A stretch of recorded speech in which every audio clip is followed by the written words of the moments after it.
KKR का है नया कप्तान, नई प्लेइंग 11 का हो गया ऐलान। चैंपियन केकेआर का चैंपियन कप्तान चैंपियन प्लेइंग 11 के साथ है तैयार।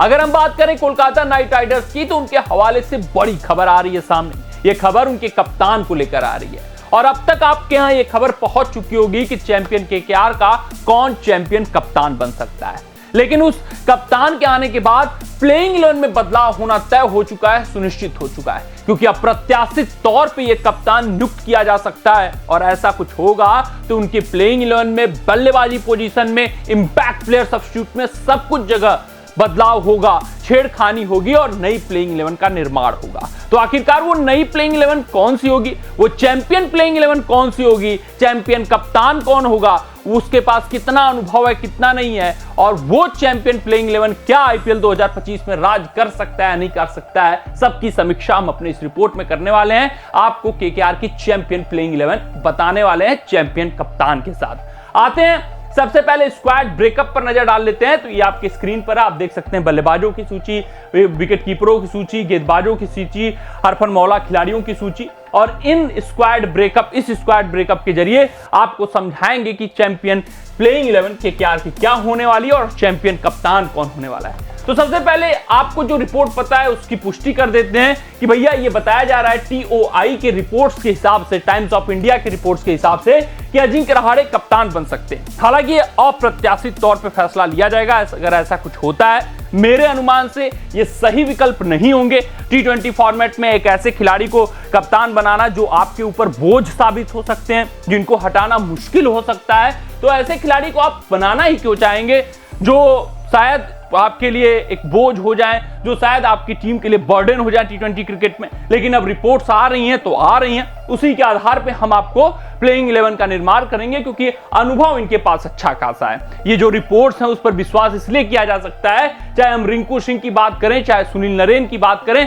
या फिर वेंकटेश अय्यर की बात करें, उनमें सबसे ज्यादा अनुभवी, सबसे ज्यादा कूल, सबसे ज्यादा काम सिर्फ और सिर्फ अजिंक्य रहाणे हैं, जिस वजह से रहाणे बन भी सकते हैं। ऐसी बात नहीं है कि बिल्कुल हम इस रिपोर्ट को सिरे से खारिज कर सकते हैं।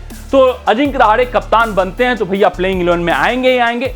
कौन फिर बाहर जाएगा, कौन इंपैक्ट प्लेयर सब्स्टिट्यूट होगा, ये समझते हैं। ओपनिंग में अजिंक्य रहाणे नहीं आने वाले, ये तय है, क्योंकि ओपनिंग कॉम्बिनेशन से छेड़छाड़ नहीं करेंगे। क्विंटन डी कॉक ही ओपन करेंगे। किसके साथ ओपन करेंगे आपको बता दूं, सुनील नरेन के साथ। तो ये इनका ओपनिंग जोड़ी एकदम फिट है, एकदम सटीक है। अब नंबर 3 पर रहाणे आ सकते हैं। आपने देखा कि चेन्नई सुपर किंग्स के तरफ से भी नंबर 3 पर रहाणे आते थे, पावर हिटिंग करते थे पावर प्ले के ओवरों में। ऐसा कुछ यहां पर भी रोल अजिंक्य रहाणे को दिया जा सकता है, पावर हिटिंग कर सकते हैं। या तो एक रोल और दिया जा सकता है कि पावर हिटिंग छोड़कर एंकर की भूमिका निभा सकते हैं, जो श्रेयस अय्यर निभाते थे। वो टीम मैनेजमेंट की सोच है, लेकिन कप्तान है तो नंबर 3 पर ही आ गए।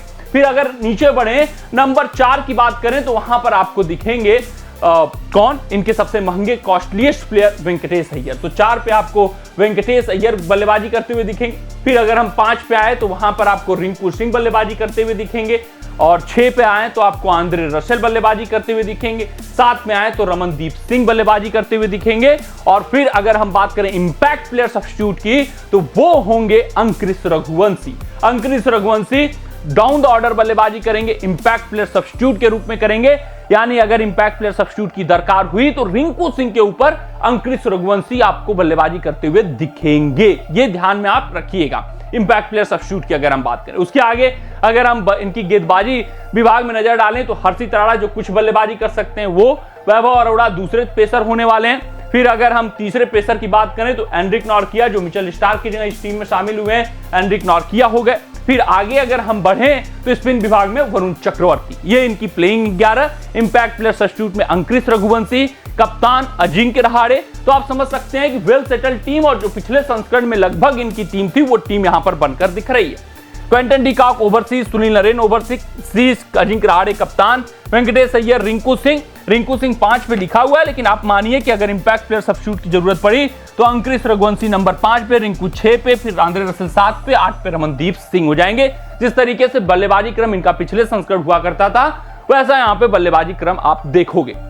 वहीं गेंदबाजी विभाग में आप देखेंगे हर्षित राणा, वैभव अरोड़ा, एंड्रिक नॉर्किया, वरुण चक्रवर्ती इनके 4, और सुनील नरेन 5वें गेंदबाज, फिर आंद्रे रसेल 6ठे गेंदबाज, और रमनदीप सिंह 7वें गेंदबाज, कुछ गेंदबाजी वेंकटेश अय्यर भी कर सकते हैं 8वें। तो ये इनका पूरा का पूरा बल्लेबाजी यूनिट, गेंदबाजी यूनिट और प्लेइंग 11 समझ में आ रहा है। इंपैक्ट प्लेयर सब्स्टिट्यूट के साथ रहाड़े खेलते हैं तो ये कप्तान होंगे तो प्लेइंग 11 में फिक्स रहेंगे। उसके अलावा क्या होगा, ये या तो पावर प्ले के ओवरों में आएंगे और पूरी ताबड़तोड़ बल्लेबाजी करेंगे, या फिर इनको दे दिया जाएगा कि आप एंकर भूमिका निभाइए और आराम से एक छोर थामे रहिए। देखना दिलचस्प रहेगा क्या स्ट्रेटजी KKR अपनाती है, लेकिन जो रिपोर्ट्स आ रही हैं उसके हिसाब से माना जा रहा है रहाड़े कप्तान होंगे। ये सारी चीजें आगे सोची जाएंगी, लेकिन रहाड़े कप्तान रहे तो ये सबसे मजबूत, सबसे सशक्त, सबसे सुदृढ़ प्लेइंग 11 नजर आएगी। किसके साथ? इंपैक्ट प्लेयर सब्स्टिट्यूट के साथ। कमेंट सेक्शन में कमेंट करके बताइएगा कि आपको ये प्लेइंग 11 कैसी लगी, दिलचस्प लगी या नहीं लगी। क्या ये प्लेइंग 11 चैंपियन बन सकती है या नहीं बन सकती है? क्या रहाड़े KKR को टाइटल डिफेंड करके दे सकते हैं या नहीं दे सकते हैं KKR प्रशंसकों को? ये भी देखना दिलचस्प रहेगा। कमेंट सेक्शन में कमेंट जरूर करिएगा, आपकी प्लेइंग 11 बताइएगा। मिलते हैं आपसे अगले रिपोर्ट में, तब तक आप अपना ध्यान दें, सुरक्षित रहें, स्वस्थ रहें, मस्त रहें। जय हिंद, जय भारत।